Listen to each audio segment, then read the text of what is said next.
Thank you very much, friends. Professor Danagre, Professor Ramdas, Professor Sambandhan, Professor Ramatirthan, and Professor Mohanty, and all friends in the auditorium. You have, I believe, a 2-day seminar. What happens on any 2 days in this country related to your subject, okay? Or generally to the subject of deprivation and the kind of problems you are dealing with. In 2 days, 94 farmers will commit suicide. About 600 will attempt it. 6 to 7 times the number of people who succeed will actually attempt suicide. I'd like to say at the very outset so that you're absolutely clear. All the farm statistics that I use, all the farm suicide data that I use are the Government of India's National Crime Records Bureau. I do not have any independent data of my own. NCRB data are what I use. I will question and interrogate that data, and I will show you that it is inadequate. But let me put it this way. The NCRB, the National Crime Records Bureau data, are authentic but not accurate. They're authentic because they're the only source you have, really. It's from every police station in the country that the data is filed. In every district, every police station files data to the District Crime Records Bureau. All districts file to the State Crime Records Bureau. The states file to the National Crime Records Bureau, which formats not just farm suicides, but student suicides, businessmen, women, employees, all sorts of stuff. But that's where the data. Anyway, in 2 days' time, in these 2 days of your seminar, 94 farmers on average will commit suicide. Maybe up to 600 will attempt it. That's based on the police records in the 2 or 3 districts of how many attempted suicides there are compared to the actually successful ones. In that same 2 days, over 4,300 farmers will quit agriculture for good. If you take the period between 1991 census and 2001 census, 8 million farmers have quit farming. That's about 2,200 a day that are quitting farming. So in 2 days, 4,300 plus will quit farming for good. In the same period, 2 days, if you go by the Government of India statistics, over 6,100 children will die of malnutrition, and several times that number will enter grade 3 and grade 4. In the same 48 hours of your seminar, on average, the Government of India will write off 2,376 crores for the biggest corporate houses and richest people in this country in terms of tax write-offs under just 3 heads in the union budget. The 3 heads are direct corporate income tax, in which annually, in the current budget, it is waiving 80,000 crores for a handful of corporations and high net worth individuals. It is also waiving 1,49,000 in 1,49,000 in excise duties and 1,49,000 crores in excise duties and 2,79,000 crores in customs duties, which means that it is waiving 500,000 crores, or 2.5 times the value of your 2G scam. It's 2.5 times the bigger scam. This comes, if you look at your union budget, which you can look online, all you students sitting here. The union budget has a section since the 2006 budget. It's called Statement of Revenue Foregone. So you can go and look at the numbers yourself. You don't have to take anybody's word for it. Statement of Revenue Foregone has 12 tables, and you need to look at tables numbers 5 to 12, where all the concessions are listed out. 500,000 crores is written off under these 3 heads. That is 57 crores an hour, almost 1 crore a minute. But there's no money for the farmers, and there's no money for credit. There's no money for rural agriculture, for the rural person who actually needs the credit. I will tell you later where rural credit actually goes. Right? So I absolutely agreed with the sense, or the essence rather, of the problematic exposed by my old friend and my much admired friend Professor Danagre.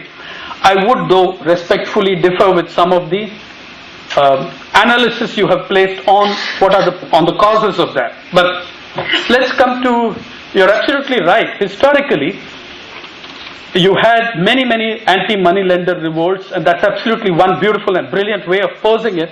But we can even come to independent India. Let me pose that same problematic in a shorter time framework.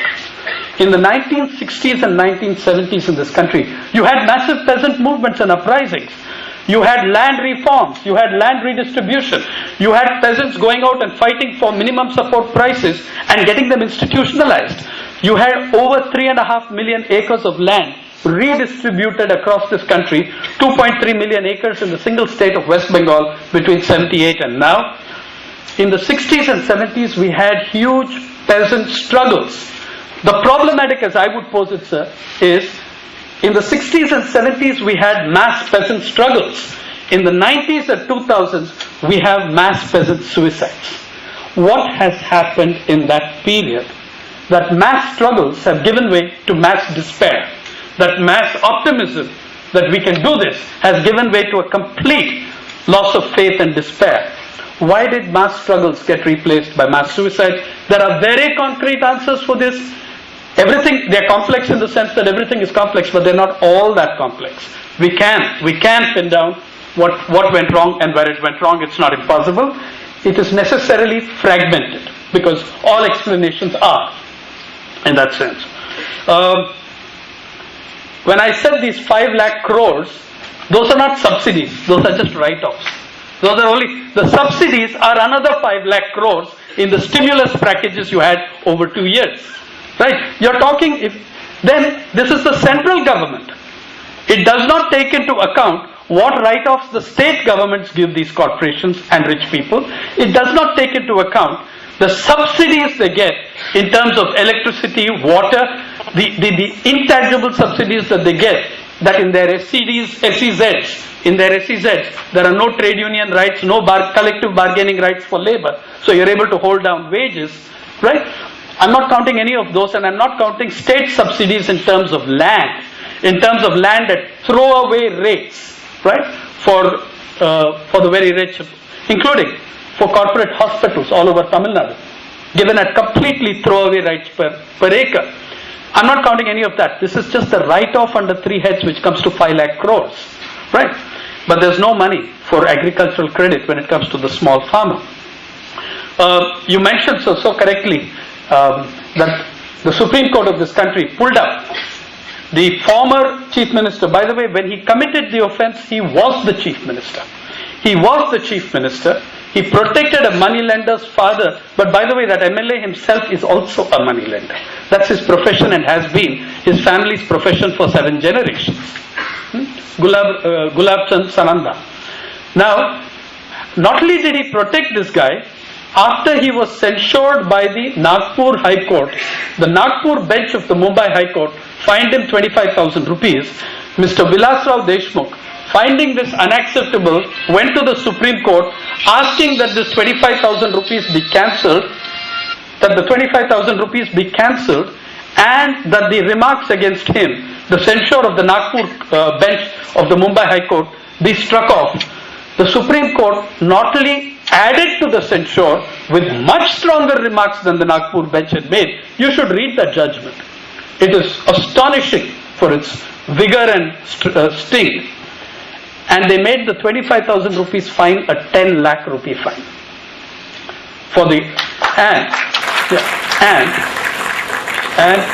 After that, he was promoted in charge of rural development and Panchayati Raj.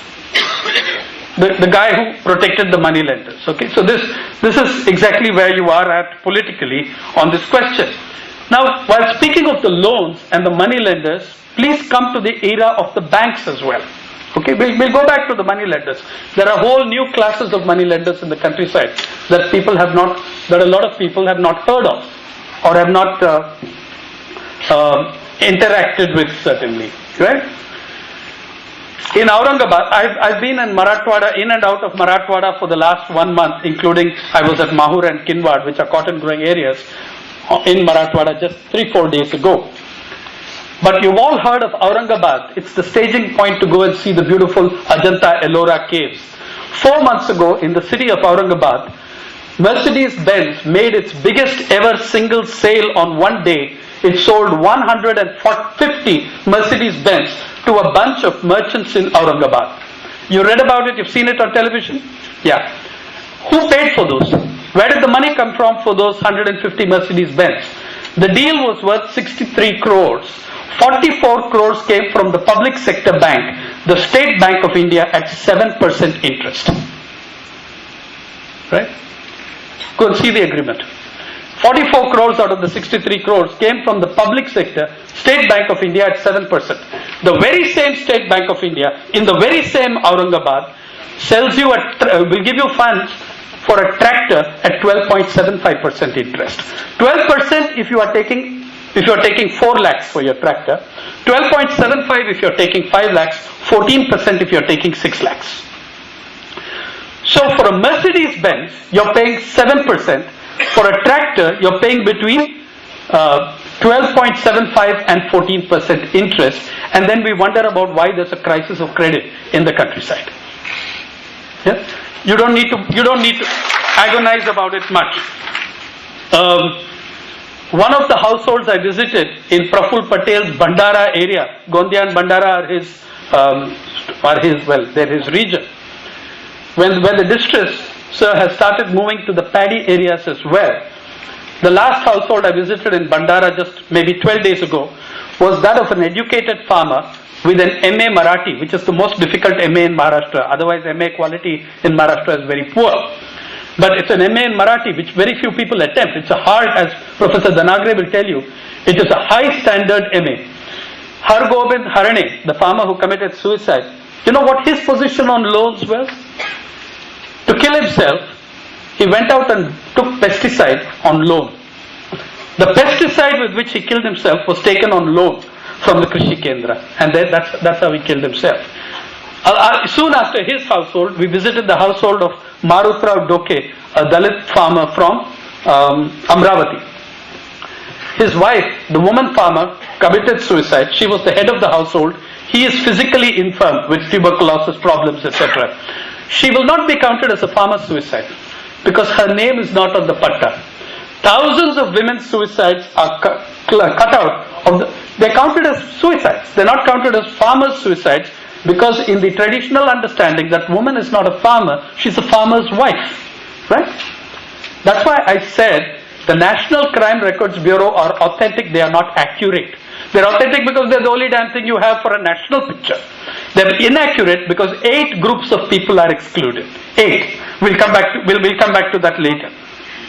Now, in what happened in Marutrao Doke's wife, she had pawned her Mangal Sutra to be able to do this season's agriculture. And by the way, the money taken on that also provided the money for her 13th day ceremonies from her Mangal Sutra. Her 13th day ceremony expenses also came from that amount. Then the entire family and neighborhood put the money. The day we were there, he got the Mangal Sutra back. We photographed him with his wife's Mangal Sutra. But if you're going for a Mercedes-Benz, you can get it for 7% interest.